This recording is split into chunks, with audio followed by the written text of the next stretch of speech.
directors of Mansfield and Ashfield Broadcasting Limited would like to completely distance themselves from any of the tosh likely to be spouted by the three incumbents in Studio 1 from now until 2 o'clock. For the avoidance of any doubt, you listen entirely at your own risk. Long-distance lawyers and members of worldwide pressure groups can listen online at Mansfield 103.2. All complaints should be addressed to Auntie Flo, 22 Fletcher Road, the Cayman Islands. Stand by for Left, Right and Centre. You have been warned.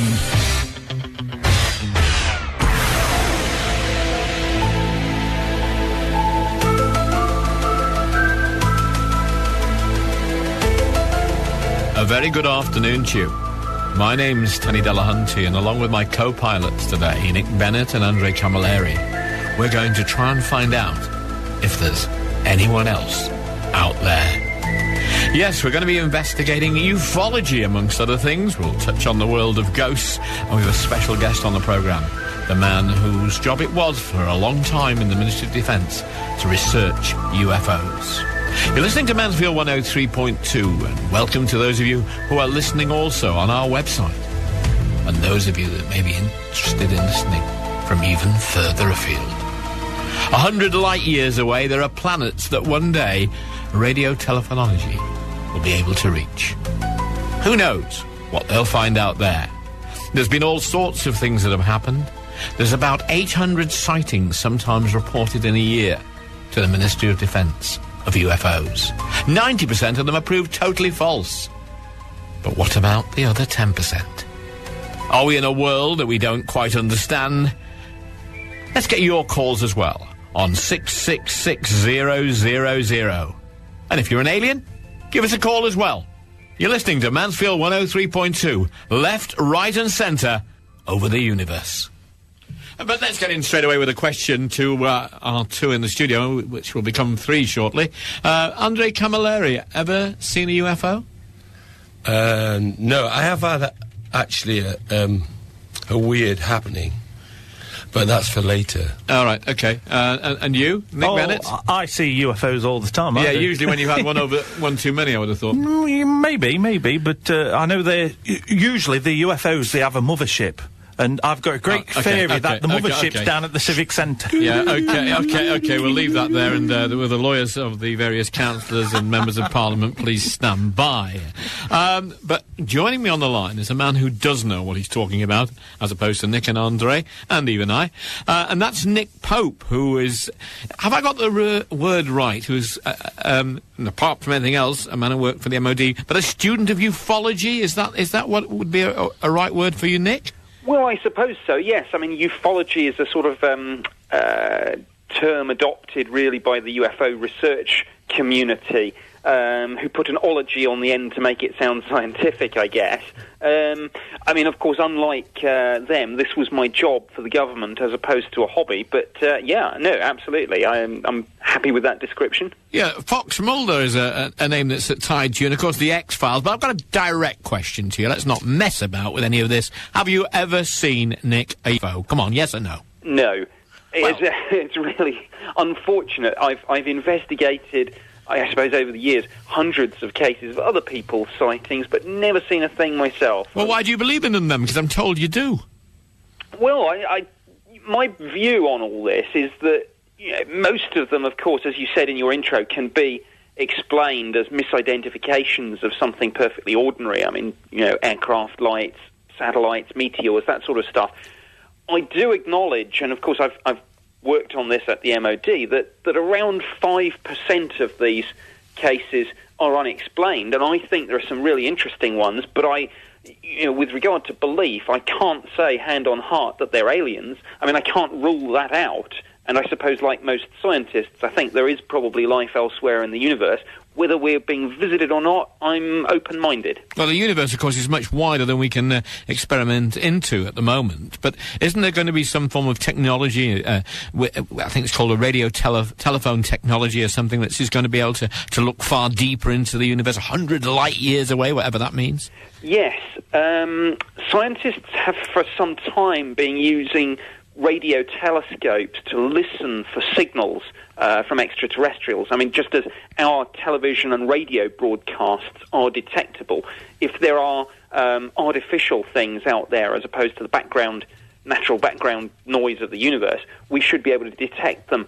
But yes, over the next few years, they're going to build something called the Square Kilometre Array, which is a radio telescope of unimaginable power and sensitivity, which, yes, scientists say if there is any intelligent civilization within 100 light years from the Earth, and there are thousands of stars, and we assume planetary systems in that radius, we should find them. Are we conceited to believe that we're alone? We're the only place where there's real light? Completely conceited, yes. I mean, the scientific consensus is now coming around to the fact that life is probably not rare, just simply because the same characteristics that gave rise to life here should exist elsewhere in our infinite universe. And I mean, scientists are obviously concentrating on finding stars similar to our own sun, and particularly, of course, planets, Earth-like planets around those sun-like stars, in what's called the habitable zone, where water exists in liquid form. Okay, you've said 5% of cases do stand up in some way. Give me one or two really convincing cases that you would cite as what you would say was evidence that there is life elsewhere and there are UFOs maybe at this moment circling the Earth. Well, there was a case from 1993 that I investigated where a UFO was sighted over several parts of the country over a period of about 6 hours. And the witnesses included police officers and military personnel. And one of them, this UFO flew over 2 RAF bases. And one of the RAF officers who'd got 8 years' experience in the Air Force described this vast triangular craft firing a narrow beam of light down at the ground. He said there was a low-frequency humming sound coming from it. It was just about 400 feet above the ground. He said it was moving really slowly, and then suddenly it accelerated away to the horizon in just seconds. And he said probably 10 times faster than a military jet. And this was an Air Force officer telling me. So that was one case. I guess Britain's best-known and most compelling UFO incident occurred in December 1980, where something, we don't know what, landed near 2 military bases, a triangular-shaped craft, a little bit like a lunar landing module. And the MOD's defence intelligence staff assessed radiation readings taken at the landing site, where there were 3 indentations found where this thing had come down on legs. And they said the radiation levels seemed significantly higher than background. And that's, none of this is disputed. The case files into both those incidents have been released under the Freedom of Information Act by the Ministry of Defence. Nick, please stay on the line, because what you're telling us is compelling listening, and I know my 2 colleagues here are both eager to ask you questions as well. So we're going to take the very briefest of breaks, and then we'll be back with the man who knows what there is to know about ufology, whether there are UFOs out there. We'll be talking to Nick Pope again in just a second. Left, right and centre. Sponsored by the Junction Bar and Restaurant. The place everyone is talking about. First choice for drinks and great food. Newark Road, Sutton in Ashfield.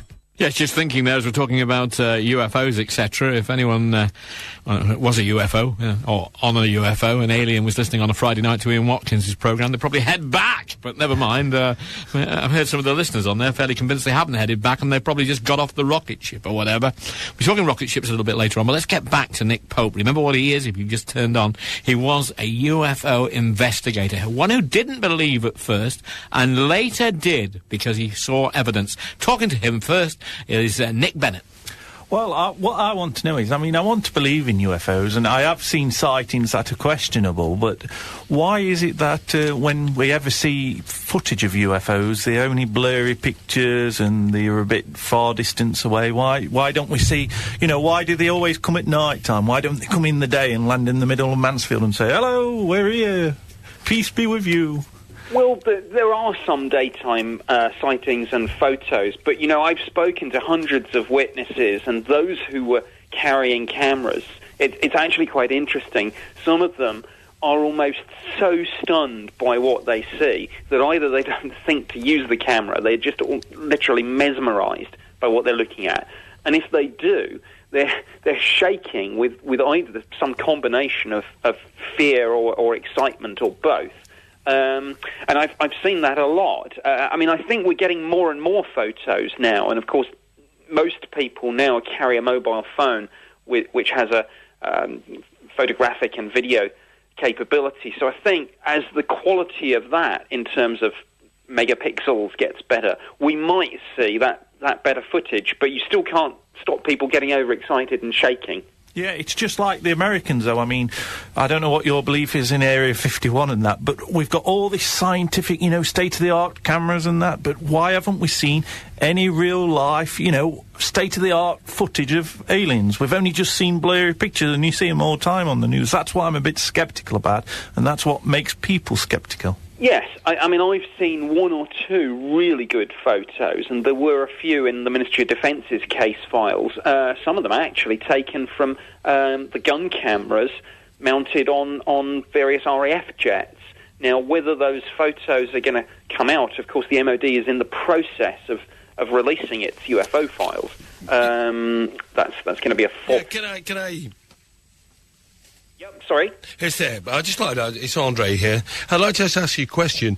You said about these triangular planes. Yes. And the stealth bomber is triangular, black, and it does go very fast. And in the early night, I should think they were testing it. Are you sure that the stealth bomber wasn't the sighting of the UFO? Oh, we're absolutely sure. I mean, this thing was 400 feet above the ground, and there was no sound except for this low-frequency humming sound. But I mean, the other point is we know where we test fly our prototype aircraft and things, and again, if we'd been looking into some secret prototype, A, we wouldn't have flown it in those areas, and B, I would have been quietly told, look, this is one of ours, no need to make any further inquiries.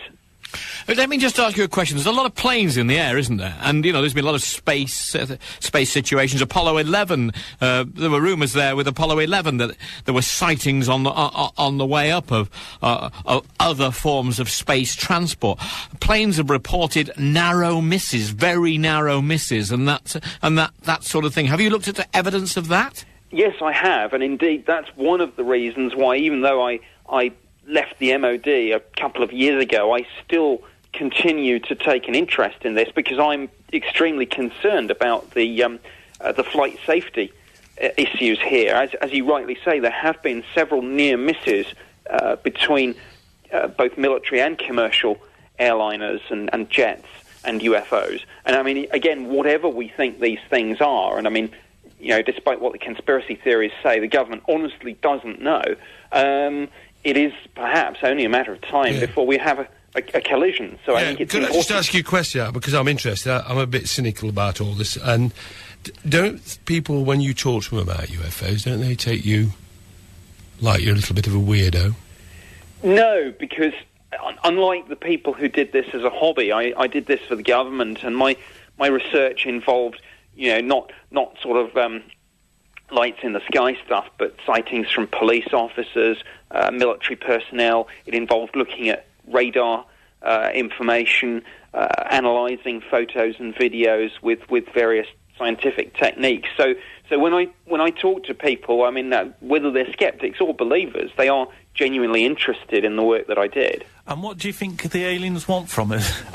Absolutely no idea. And I mean, I'm not even saying they are aliens. I mean, that's just one of a number of different theories doing the rounds.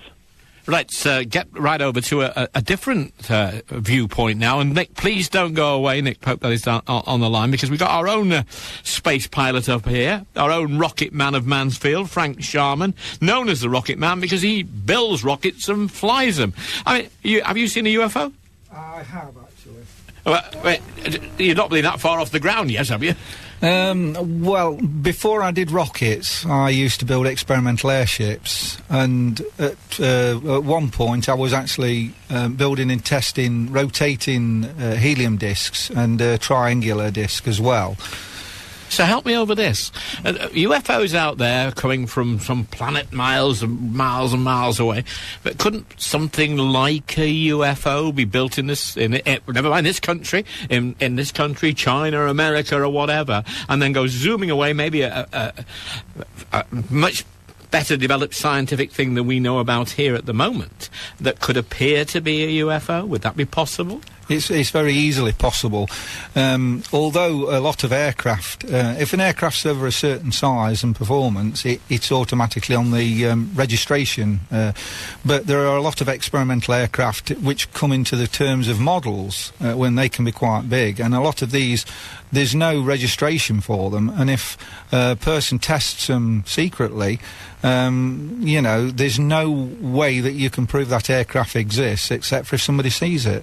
Nick Pope, is it possible that the creation could be, first of all, like our Rocketman in the studio, Frank Sharman, or by some government or other in their War Department, etc., that they have created something that looks, sounds, with mega science away from all of us at the moment, into something that people think is a UFO? Well, again, I mean, at any time there are prototypes, military prototypes, for example, being tested that are sort of 10 years more advanced than anything you'll see at the major air shows. But again, these sorts of things are operated covertly in certain areas that we know about. As for this business of people privately constructing something, yes, if someone breaks the law, there's nothing you can do about that. But I mean, generally speaking, anything that's going to interact, certainly with other air traffic, does obviously need to be registered with the Civil Aviation Authority, and someone somewhere will know about it, because everything that interacts with commercial military air traffic, whether it's hang gliders, paragliders, hot air balloons, or anything like that, needs to be notified for the obvious flight safety reasons. I know we can't keep you much longer. Are you aware of a gentleman known called Barry King in a place called Peasemore? I have heard of him, yes, indeed. Are you aware that his allegation, if an allegation it can be, is that we actually produce aliens? We actually make aliens for maybe some future war effort, etc., and can turn them into some sort of super beings. What on earth is all that about? Well, with the greatest of respect to Barry, I mean, I think this is verging on science fiction, science fantasy, whatever. I think it's a case of watching a little bit too much Universal Soldier or whatever that film is. But, to be fair, there are lots of competing theories doing the rounds. Some people think UFOs are extraterrestrial. Other people think they're time travelers coming back from the future.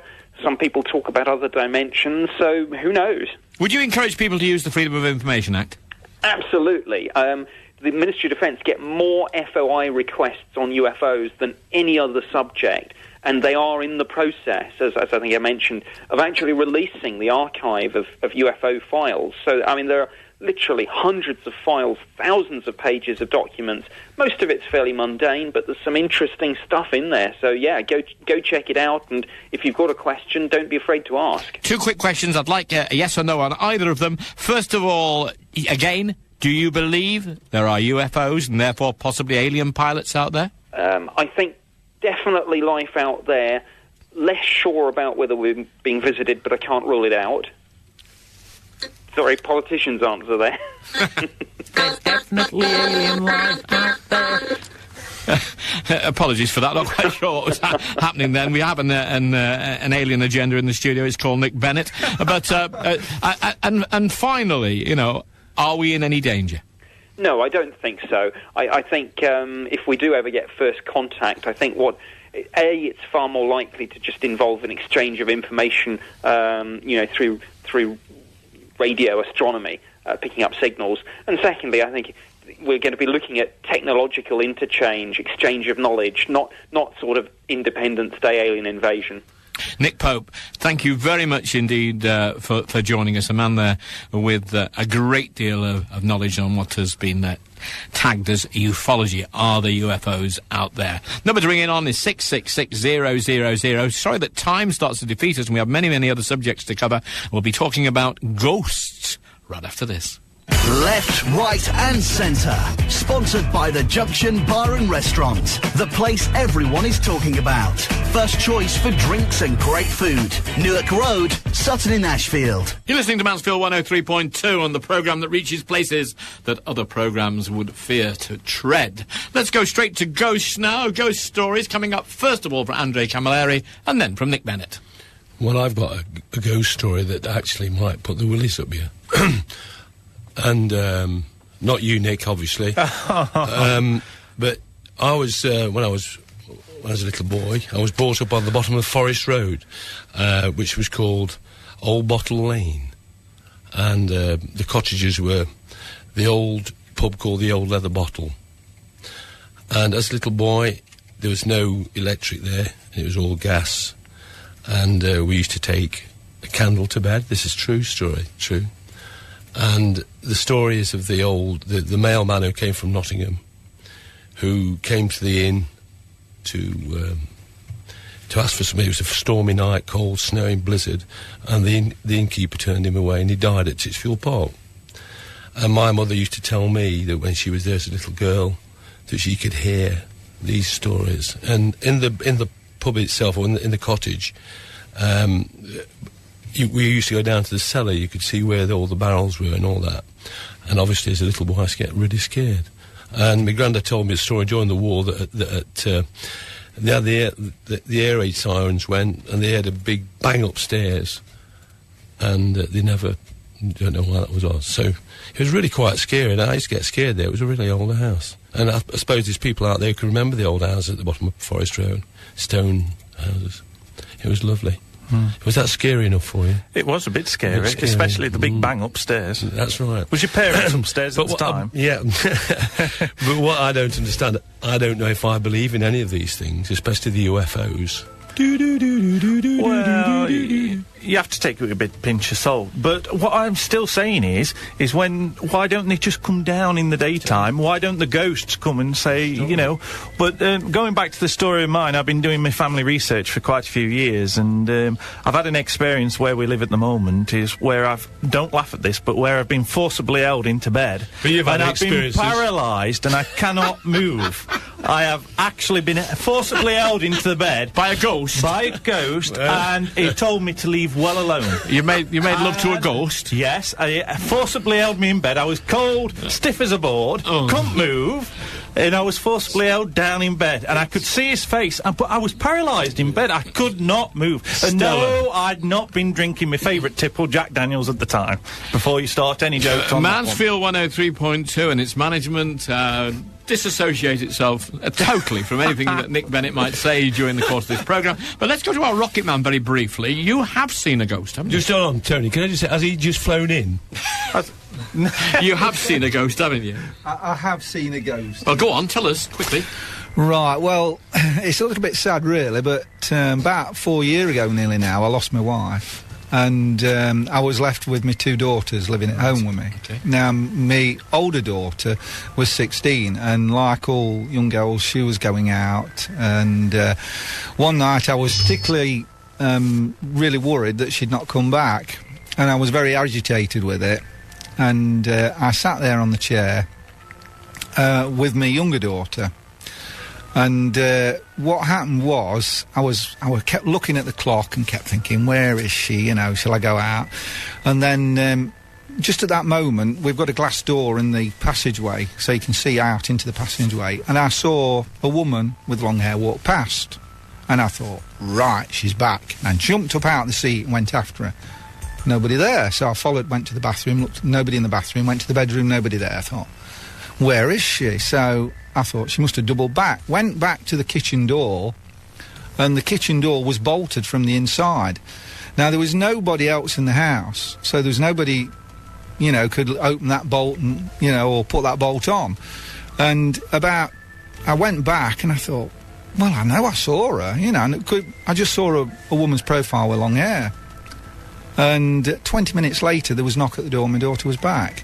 Now, I'm convinced that I saw my wife walk past in that passageway. Okay. And nobody can convince me that I didn't see somebody through that glass door. Let's move on. Interesting story. Richard Felix is a paranormal. Is that how you should say it? Paranormal investigator, right. and was much seen on television, etc. Do you believe in ghosts? Don't I just? Yeah, too right I do. I mean, I'll be quite honest with you. I am possibly, and I have this argument with my family all the time, because I'm the biggest sceptic you'll ever wish to meet, but I believe in ghosts. In other words, I think that at least 8 out of 10 ghosts can be explained. There is a rational explanation, but there's something else out there that is genuine. There's no getting away from it. Have you ever seen one yourself, then? I have. It's so funny, because I heard you talking a few minutes ago about, daytime. Why don't they come down in the daytime? And, well, one did to me. Have I got just ask? Are you a religious man? Me, no. Well, I don't understand that really, because if I'd seen a ghost, then I would know definitely there's an afterlife. Yeah, exactly. And I don't understand if I'd seen a ghost, I would be going to church every week, because I know then there'd be something afterlife. How do you know he doesn't? Well, I don't. I You said don't. he was I religious, guess what? isn't I he? wear a crucifix, though. But you see, I've got huge theories about ghosts and the church. Huge, very controversial theories that perhaps not for this programme. But why can you have one without that? I can't see how you can see a ghost, a spirit, and then say, well, I don't believe in believe in God. Well, I mean, I believe in a supreme being of some sort. Call him God, call him Jehovah. We'll call him the Holy Ghost. Call him what you exactly. That's the whole point. Call him what you will. I believe in the energies and the power of the universe. Yeah, let me just ask you. Let me just try and identify and localise this a little bit, because you have worked around this area as well, haven't you? Where are the definite ghosts here? Definite. Oh my God! Hardwick Hall. Some built-in ghost stories in Hardwick. Edwinstowe. Where? Where in Edwinstowe? That's where I live. Sorry. And I'm not thinking about. I'm thinking of. You don't mean her indoors, do you? Rufford. Oh, sorry. Park, yeah, that's fair. I think Rufford in the church. Rufford, because it's the only ghost story that's recorded actually in the church records of a person dying after seeing a ghost. Really? Died of fright. In the churchyard at Rufford. There's not a lot of that, is there? I mean, no. Very, very rare that happens. Please, stay on the line. Oh, I will. I mean, we don't want you to be spirited away or anything like that, because we'll be back right after the break. Left, right and centre. Sponsored by the Junction Bar and Restaurant. The place everyone is talking about. First choice for drinks and great food. Newark Road, Sutton in Ashfield. 17 minutes to 2 o'clock when, of course, Stormin Norman floats in. But, well, he's ghost-like is a big question. He looks very real to me, but has there ever been a ghost at Mansfield 103.2 Towers? Richard Felix, has there? Yes, there has. Oh, yeah. Well, I think we've got more than one. I mean, at the end of the day, a lot of this ghost business is to do with energy, radio waves and microwaves and all sorts of waves. And let's face it, you've got plenty there. I mean, I came over and did an investigation with you a couple of months ago, I think, when you got this unbelievable voice. It's called EVP. This voice just before 8 o'clock. In fact, reminding, I think, one of you that it was time for the time at 8 o'clock. Quite amazing, actually, and I can't explain it. See, I tick the normal boxes before I even think about paranormal, and I've ticked the boxes, and I can't work out what happened there.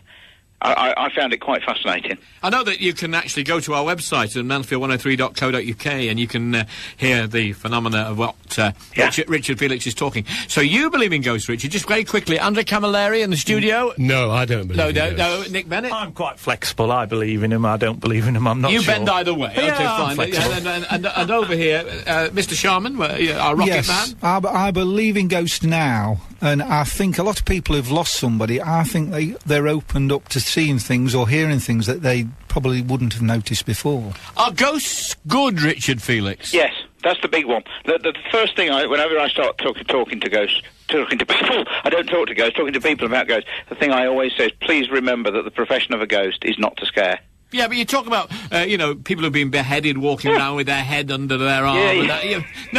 You've no evidence of that, have you? I haven't. I've got lots of ghost stories to do with it. Anne Boleyn, walks back into Blickling Hall. Can I just stop you there just for a second? Yeah. It's funny, though, isn't it, most of these ghosts that you see are all in Rufford Abbey, Hardwick Hall, and Edwinstowe, where Robin Hood was, and all this. And I know there are a few sightings in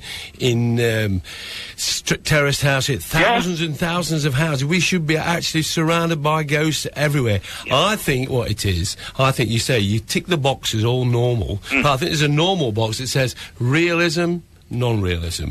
Non-realism, realism. And I think perhaps you've ticked the wrong box there. Because if there was a ghost, I would really like to see a ghost. Really would. It would make my life. Andre, I've come into contact with many spirits in pubs. I know. But that's another Behind the bar, story. though. Yeah, far too often, usually. Oh, yeah, definitely. Richard, are you suspecting sometimes, and cynical Camilleri over there in the corner was perhaps thinking that maybe tourist boards and things like that invent a bit of an old spook? I'm sure they do. I'm sure they do. A lot of... I mean, at the end of the day, you know, you can tick the box and you can say, right, you know, someone was overtired, someone had too much to drink, someone was mistaken, someone was making the story up. All of those stories. But there's still... That's the 8 out of 10. There's the other 2 that you can't explain. There is definitely something out there. There's no doubt about it. It's an energy thing. It's not what we think, and they ain't evil. No, they ain't evil. Well, let's find out if Scousers are a bit evil, because there's a bit that's what I am. And I'd like to get 2 people who deal with the afterlife or whatever, both at the same time on the line. And we'll start with Derek Acorah coming on the line. Derek, good afternoon to you. Good afternoon. How are you?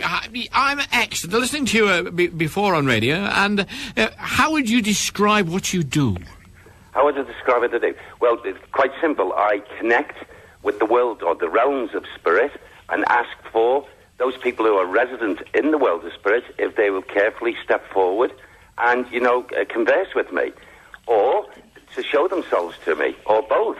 And, you know, a lot of them do it very well, and some of them do it a little bit lesser, and some do it very poorly. Right, well, Richard Felix is on the line, Yes. paranormal investigator. Do you believe he can do that, or is he just a great showman? Oh, good God, I listen, I know Derek too well. I know what abilities Derek's got. I also believe we all have abilities, but let's be honest with you, some people are far more tuned in. And, yeah, what Derek says, Derek sees, I promise you. Well, but that could be the same way as Nick Bennett in our studio sees after 1 over the 8 or whatever. No. Oh, yeah. But you two are doing a show together. Is that challenging to you both? What, the two of Derek and I? Yeah. Oh, far from it. I mean, we're from very different worlds. Remember, I don't see dead people. I'm the realist, I'm the historian, but I'm the guy that believes that ghosts and history go together. And that's the fascinating part of the whole thing. And again, it's fascinating when Derek comes up with a fact, comes up with something or someone, and I delve into the history. He'd call me a detective, ghost detective, if you like. All right. Well, let me rely on Derek the Scouser at the moment over there.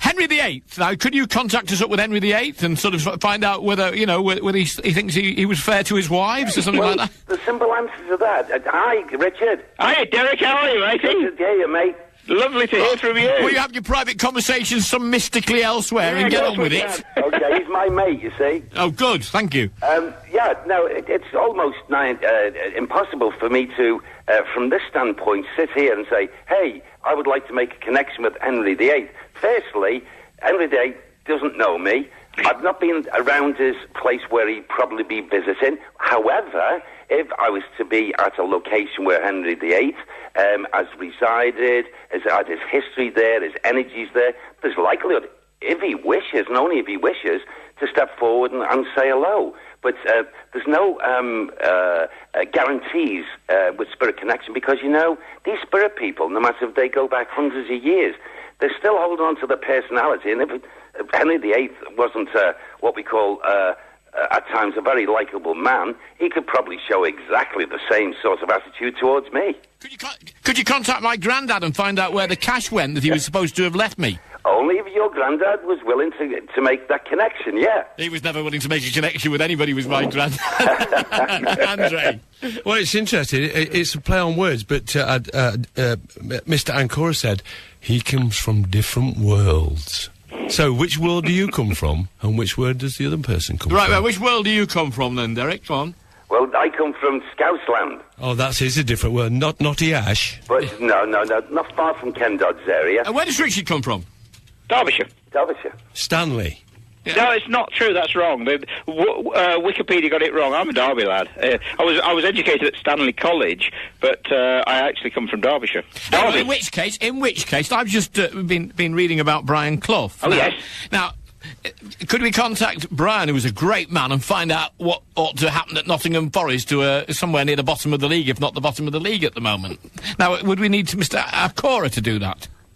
Well, go on, carry on, Derek. If I was to suddenly, from where I'm sitting now, if I was to suddenly go and turn up at Mr. Brian Clough's ex, let's say, residence or what have you, or I was with one of his family, maybe his son, and that wish was there as well, the likelihood we could ask very humbly, with humility, to ask Mr. Clough, would he step forward? And it'd be absolutely fantastic. There has been managers, speaking to mediums. I was conversing with Bill Shankly a couple of years ago when I was at the ground doing a small documentary. And what he had to say was not only funny, it was rather profound as well. Great. Yeah, because, can I tell you, that's a very true story. I'm sitting in the stands and I'm speaking to the camera, and then suddenly we get this connection with one of the old coaches, Tom Bush, who said that the boss was nearby, because we used to call Bill the boss. Yeah. And the boss was nearby, and he wanted me to ask Mr. Brian Hall, who's the one of the committee members there, helping with the local people and whatever. I can't remember his actual position, but he's an ex-player, Brian. Yeah, Brian. I know him very well. And I said, Brian, the boss is asking, what is that man right now doing in the Cop goal area? And we looked over, and there's a man on his knees, and he's got some kind of instrument that we couldn't see it was that far away, but he was doing something to the grass, the turf area. And Brian said, well, Derek, what does the boss, what is he saying? He said, never in the days when he was the manager of Liverpool Football Club did he ever, even from the world of spirits, ever think that Liverpool would get up to doing that. And I said, well, what is it then, boss? And he said, he's treading false grass in the goal mouth at the Cop end, and he must stop it. Now, the manager at the time was Mr. Julia.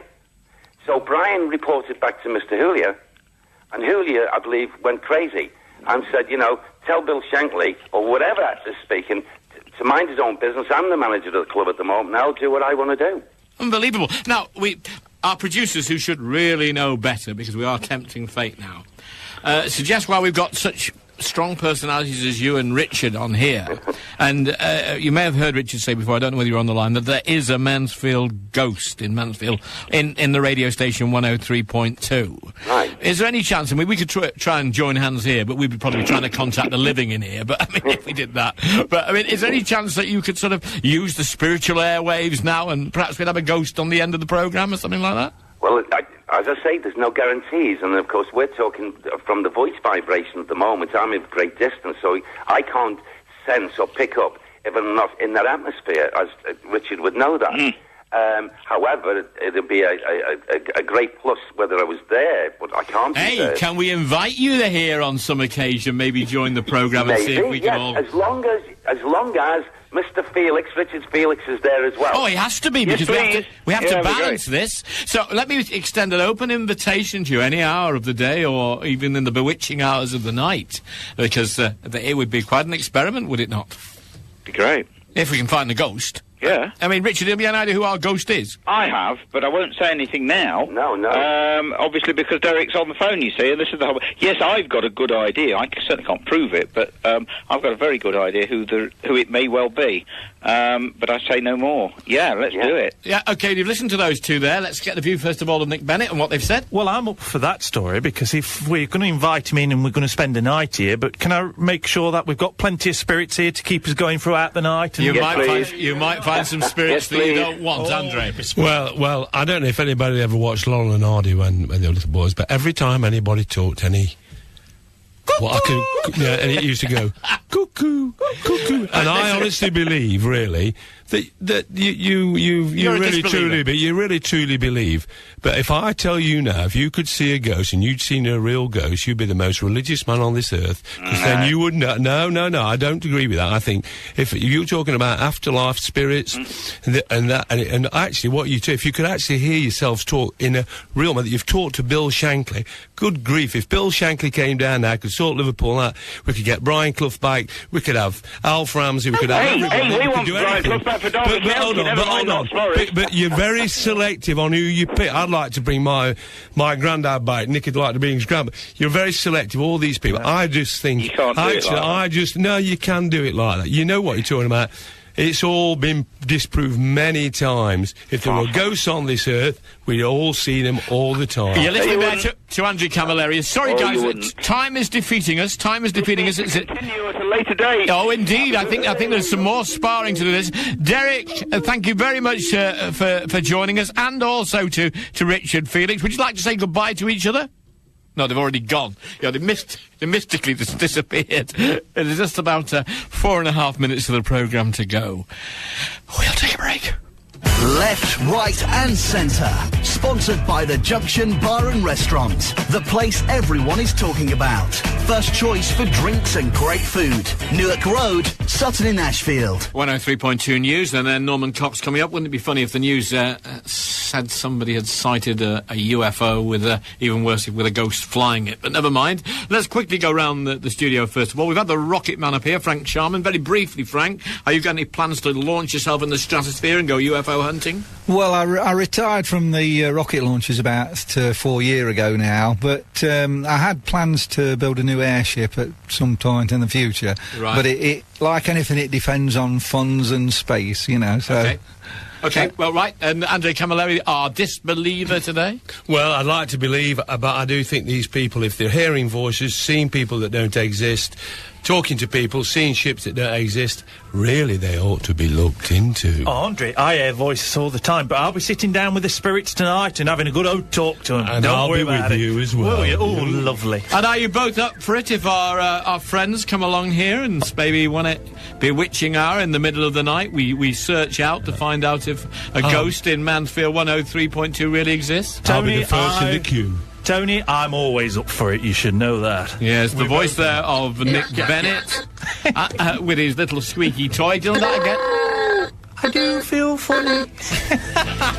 And so do I. Well, whether you've been listening to us on 103.2 FM, whether you've been listening to us on the website, or whether you've been listening to us from far further away, all I can say is I hope you enjoyed the programme.